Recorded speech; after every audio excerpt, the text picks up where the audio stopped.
Hi, I'm Daniel Street. I'm an owner partner in the UK, and today I'm going to be talking about work in different territories, which is on cycle development stage 2.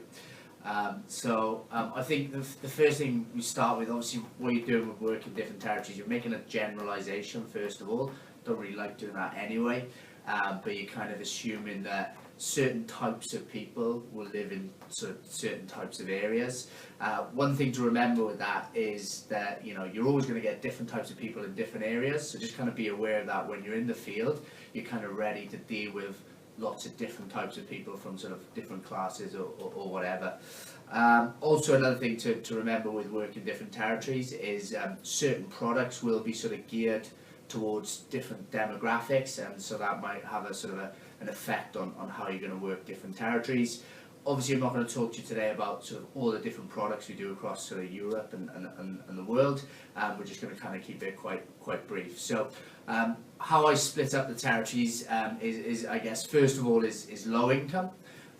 So I guess the big tips with working low income areas is using a lot of sort of greed impulse or gotta have it impulse if you're kind of working with an energy product or energy efficiency.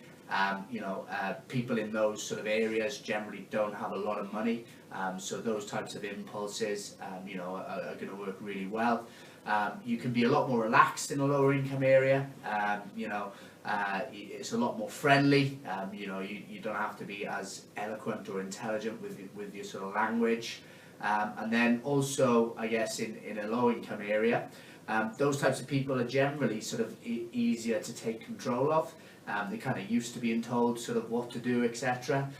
So it's quite easy to sort of take control and close those people, and I don't want to say it, but almost kind of tell them what to do in a way, obviously in a really sort of nice, friendly way. The next sort of I guess territory work would be middle income. I guess in this type of territory, the big impulse we want to focus on is Jones theory or sheep factor, depending on kind of what you want to call it. Everybody in these sort of areas generally sort of has a very similar house, drives a BMW or an Audi, they've all got caravans, etc., or whatever, so they always want to kind of do what their neighbours are doing. So for me in those territories, like I said, Jones series is probably one of the biggest impulses, and understanding in those territories as well is it's not going to be as easy to take control of those customers, so you have to be very sort of calm, logical, indifferent. If in those areas, if a customer feels like you're trying to sell them a product, then they're just not going to be interested whatsoever. So a very sort of calm, logical approach will generally help you in those areas. And I guess the sort of final territory we'll go to is higher income areas, and sometimes people, I often get asked the question, how do you work a high income area? And it's generally the one that people struggle with the most. A lot of products that we kind of work with, we're actually saving customers money, or it's a discounted product, etc.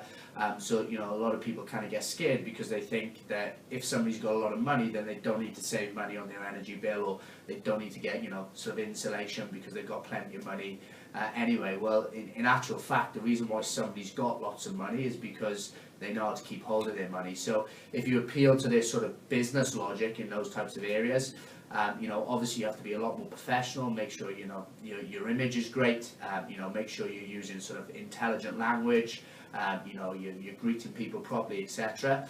And a big thing with sort of high income areas is make sure you're working really hard, because generally in a higher income area the houses are going to be bigger, long drives, etc.